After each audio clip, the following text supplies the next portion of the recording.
Covalent bond जो है can not explain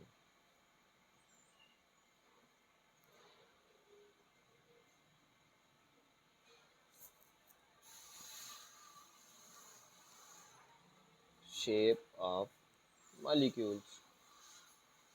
जो कोवलेंट बॉन्ड्स थे ये शेप ऑफ मॉलिक्यूल पे बात नहीं थे किया करते। इन्होंने जस्ट यही बताया कि जो बॉन्डिंग्स हैं, जो केमिकल बॉन्ड्स हैं, वो इलेक्ट्रॉन की शेयरिंग की वजह से बनते हैं। ये के बारे में नहीं था बताया हमें।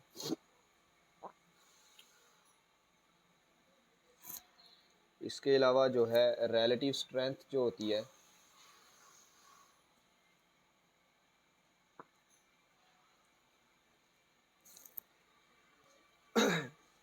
पैरामैग्नेटिज्म के बारे में नहीं बताया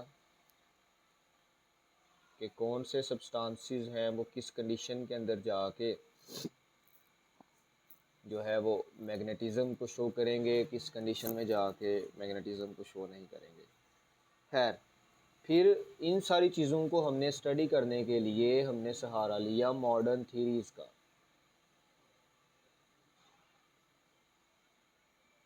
मॉडर्न थ्योरीज़, मॉडर्न थ्योरीज़, इनको हम दूसरा नाम भी देते हैं theories of covalent bonds.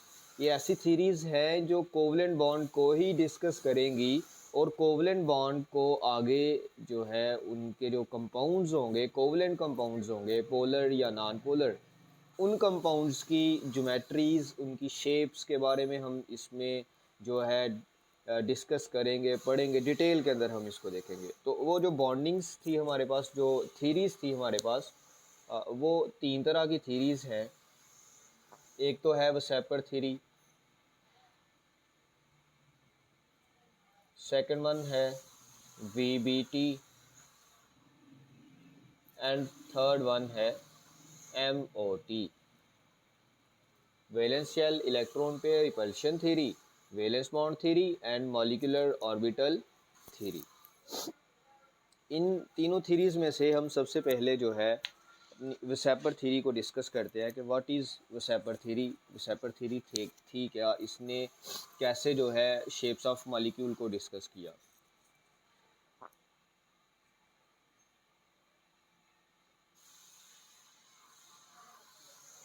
वसेपर theory,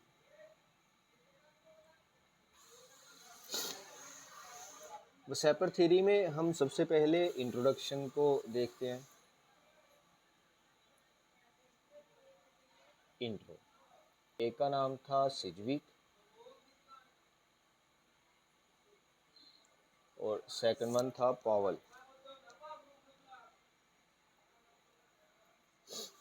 इन दो साइंटिस्ट ने जो है थ्योरीज के ऊपर काम किया। सिजविक और पॉवल ने जो है 1940 में 1940 में suggested that shapes of molecules can be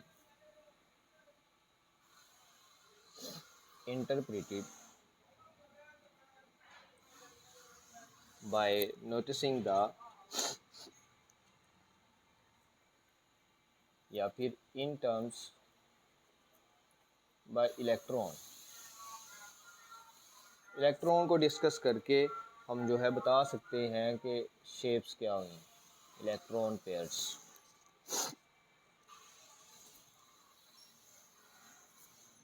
in outermost shell, outermost shell के अंदर हम जो है इलेक्ट्रॉन्स की मूवमेंट को देख के, इलेक्ट्रॉन्स कैसे आ रहे हैं, कितने इलेक्ट्रॉन्स हैं, लोन पेयर्स हैं या बॉन्ड पेयर्स हैं, उसके लिहाज से हम जो है प्रिडिक्शन कर सकते थे कि इस जो हमारे पास ये जो मॉलिक्यूल आएगा इसकी शेप किस तरह की होगी। फिर इसके ऊपर प्रॉपर वर्क किया दो साइंटिस्ट थे, एक था नाइलॉम और एक था गिल्सपी। नाइलॉम एंड गिल्सपी।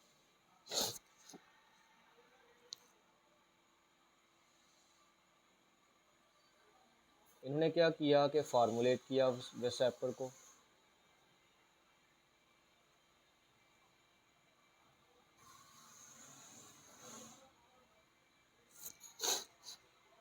और जाहिर सी बात है वेसेपर को हम इस्तेमाल कर रहे थे ताकि हम शेप्स ऑफ मालिक्यूल के बारे में जो है डिस्कस कर सकें। तो इन्होंने जो है इजीली जो है बात कर ली किसके ऊपर, शेप्स ऑफ मालिक्यूल्स पर। तो हमारे पास आती हैं basic assumptions.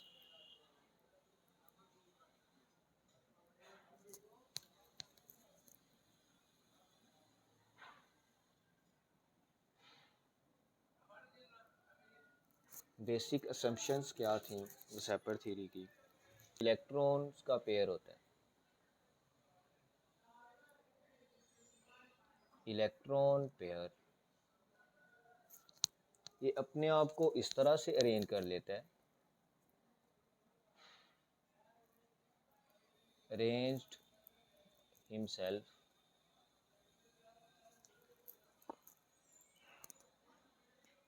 in such a way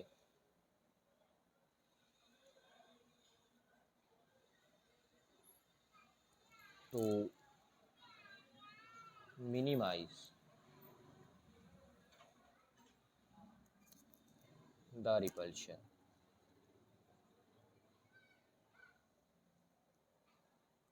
ये अपने आप को इस तरह से अरेंज करेगा कि इन दोनों जो पेयर्स हैं इनके दरमियान जो रिपल्शन है वो मिनिमम रहे, मिनिमम रिपल्शन जो है प्रोड्यूस हो। वो कैसे पॉसिबल है कि ये दोनों इलेक्ट्रॉन पेयर क्या करें, एक दूसरे को बहुत ज़्यादा डिस्टेंस के ऊपर, जो मैक्सिमम पॉसिबल डिस्टेंस है ना उसके ऊपर जाके ये इलेक्ट्रॉन्स अरेंज हो जाएं। तो इसमें जो इलेक्ट्रॉन्स होंगे ये अरेंज हो जाएंगे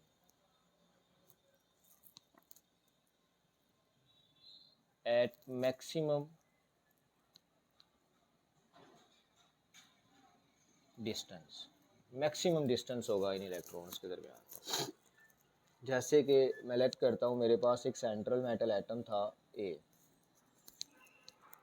इसके पास दो इलेक्ट्रॉन इधर है, एक इलेक्ट्रॉन पेयर और एक इलेक्ट्रॉन पेयर इस साइड पे, ये इसकी बॉन्डिंग यहाँ पर और इधर। अब देखें ये जो इलेक्ट्रॉन पेयर्स हैं क्या ये मैक्सिमम डिस्टेंस पे नहीं है, इससे ज़्यादा डिस्टेंस जो है ये क्रिएट नहीं कर पाएंगे। एक तो इस एंगल को अगर हम देखें तो ये एंगल है 180 डिग्री का, तो this is the maximum angle. इसके अलावा जो इलेक्ट्रॉन जो पॉसिबिलिटी बनती है वो 90 पे भी जा सकते हैं, 270 पे भी आ सकते हैं, ठीक है। तो ये मैक्सिमम डिस्टेंस है बेसिक अजम्पशन के अकॉर्डिंग कि इसकी जो इलेक्ट्रॉन्स हैं वो सेंट्रल मेटल एटम के गिर्द जो है खुद को मैक्सिमम डिस्टेंस के ऊपर अरेंज करेंगे ताकि इनकी जो रिपल्शन है उसको मिनिमम रखा जा सके। फिर आते हैं पोस्टुलेट्स के ऊपर।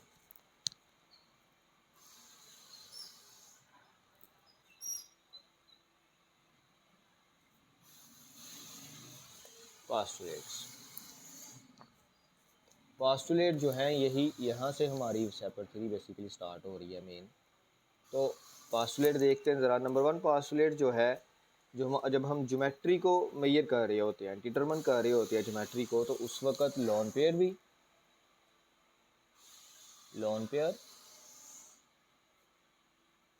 And bond pair both take part in determining geometry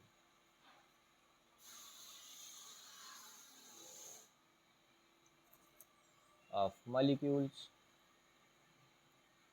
जब हम मॉलिक्यूल्स की ज्योमेट्री को डिटरमिन कर रहे होंगे तो उस वक्त हम लोन पेयर्स को भी काउंट करेंगे और बॉन्ड पेयर्स को भी काउंट करेंगे। अब लोन पेयर और बॉन्ड पेयर क्या होता है? लोन पेयर ऐसा इलेक्ट्रॉन का एक जोड़ा है, एक पेयर है which can not take part in a chemical reaction, और ये एज इट ही रहता है किसी एटम के ऊपर। लाइक ये मेरे पास ऑक्सीजन है तो इसके ऊपर अगर मैं देखूं तो एक लोन पेयर पड़ा होता है, और साथ में वाटर के मॉलिक्यूल को देख लेते हैं, ये तो हाइड्रोजन है।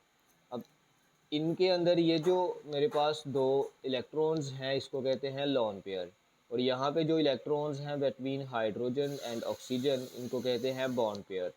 तो बॉन्ड पेयर जो है वो केमिकल रिएक्शन में पार्ट कर लेता है, टेक पार्ट कर लेता है, जबकि जो लोन पेयर है वो केमिकल रिएक्शन के अंदर हिस्सा नहीं लेता। अब ये जो इलेक्ट्रॉन पेयर्स होते हैं जिसमें लोन पेयर भी आ जाता है और बॉन्ड पेयर भी आ जाता है, ये इलेक्ट्रॉन पेयर्स क्या करते हैं कि मैक्सिमम डिस्टेंस के ऊपर रहते हैं। फिर वही अजम्पशन वाली बात है,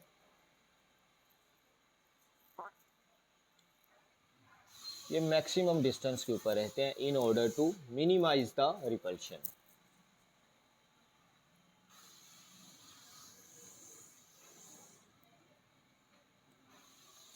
टू मिनिमाइज रिपल्शन, रिपल्शन को सब कम रखने के लिए, थोड़ा रखने के लिए इनको अरेंज होना पड़ता है एट मैक्सिमम डिस्टेंस। जैसे ये इधर एग्जांपल हमने कोड की, तो इसमें इलेक्ट्रॉन पेयर्स क्या है, मैक्सिमम डिस्टेंस के ऊपर है।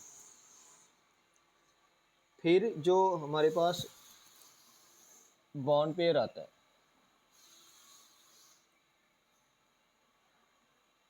ठीक है, ये ऑक्यूपाई करता है थोड़ी space, occupy less space as compare to lone pair. या इसको हम ऐसे भी लिख सकते हैं कि lone pair occupies more space as compare to bond pair.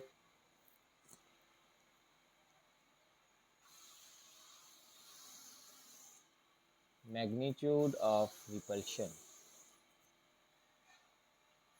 ये किस तरह से चलती है, एक जो लोन पेयर होगा, LP से लिख रहा हूँ इसको मैं, वो दूसरे लोन पेयर को जो है रिपेल करेगा और इनकी रिपल्शन सबसे ज़्यादा होगी।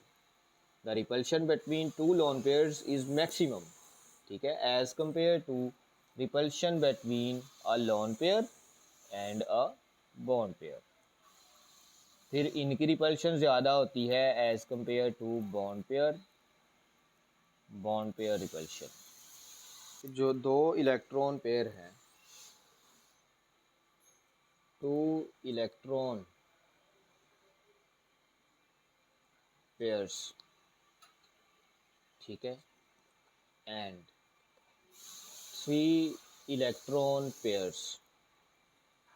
बात समझ रही है ना, यहाँ पे दो इलेक्ट्रॉन पेयर का मतलब है कि हमारे पास इस तरह से एक पेयर, दो पेयर, तो ये दो पेयर हो गए हमारे पास। टोटल इसमें इलेक्ट्रॉन्स कितने होंगे, 4। फिर 3 इलेक्ट्रॉन पेयर का मतलब है ये एक पेयर, दो पेयर और 3 पेयर। बेसिकली इसको हम ये भी कह सकते हैं कि ये डबल बॉन्ड है और ये ट्रिपल बॉन्ड है। तो इनकी बात करने लगा है, 2 इलेक्ट्रॉन पेयर और 3 इलेक्ट्रॉन पेयर जो होते हैं occupy more space as compared to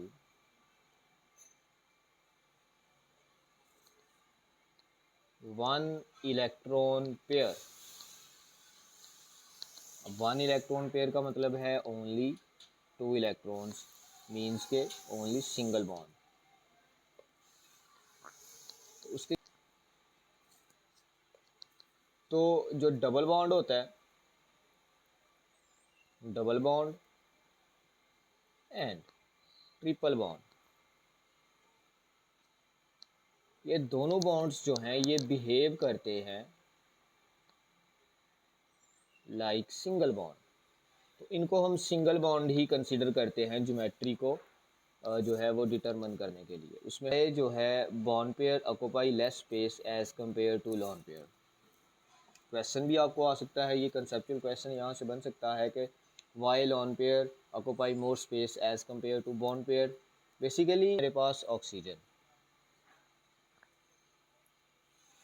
ठीक है, अब ऑक्सीजन का एक इलेक्ट्रॉन इधर है, एक इलेक्ट्रॉन इधर है। टोटल ऑक्सीजन के पास कितने इलेक्ट्रॉन्स होते हैं,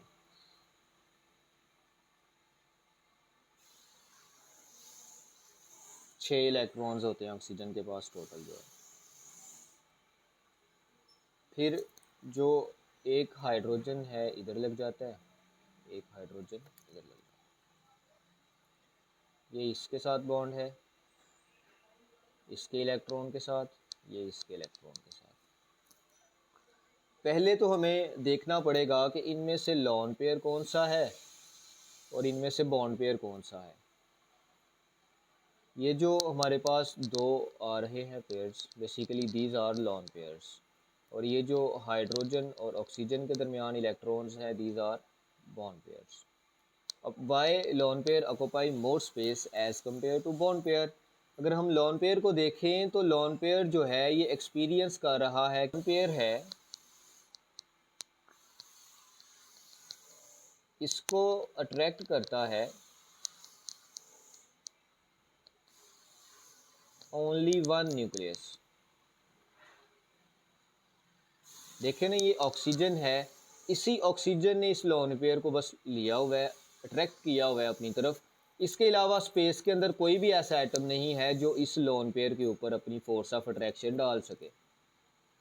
लेकिन अगर हम उसी तरफ बॉन्ड पेयर्स को देखें तो बॉन्ड पेयर्स में ये जो इलेक्ट्रॉन है, इस इलेक्ट्रॉन को ये न्यूक्लियस भी अपनी तरफ अट्रैक्ट कर रहा है, और दूसरी जानिब ये जो हाइड्रोजन है इसका न्यूक्लियस भी अपनी तरफ अट्रैक्ट कर रहा है।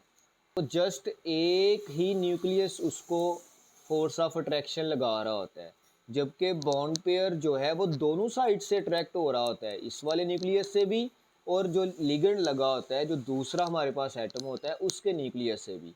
जब एक चीज़ है, ये मेरे पास दो इलेक्ट्रॉन्स हैं, इनको मैं इधर से भी पुल करता हूँ इधर से भी पुल करता हूँ, तो क्या ये इलेक्ट्रॉन स्ट्रेट लाइन में नहीं रहेंगे, अरेंज्ड नहीं रहेंगे, को मजबूती से पकड़ा हुआ है। लेकिन दूसरी जानब मेरे पास एक लोन पेयर है, इसको मैं सिर्फ एक ही साइड से ट्रैक कर रहा हूँ।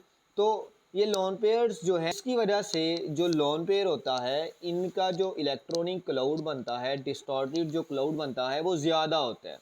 मतलब ये फैल इसके जो इफ़ेक्ट है इलेक्ट्रॉन्स का, जो नेगेटिव चार्ज है वो रिपल्शन कर रहा है इस साइड को भी इस साइड को भी।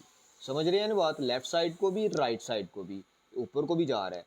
तो ये ऑल ओवर द स्पेस के अंदर जो है ये अपने इफेक्ट को डालते हैं, क्योंकि इनको सिर्फ एक न्यूक्लियस ने पकड़ा होता है और इजीली ये स्प्लिट हो जाते हैं, जिसकी वजह से इनकी रिपल्शन इन बॉन्ड पेयर्स के ऊपर भी पड़ती है और वाटर की जो शेप आती है वो बेंट शेप आती है। वैसे तो ऐसे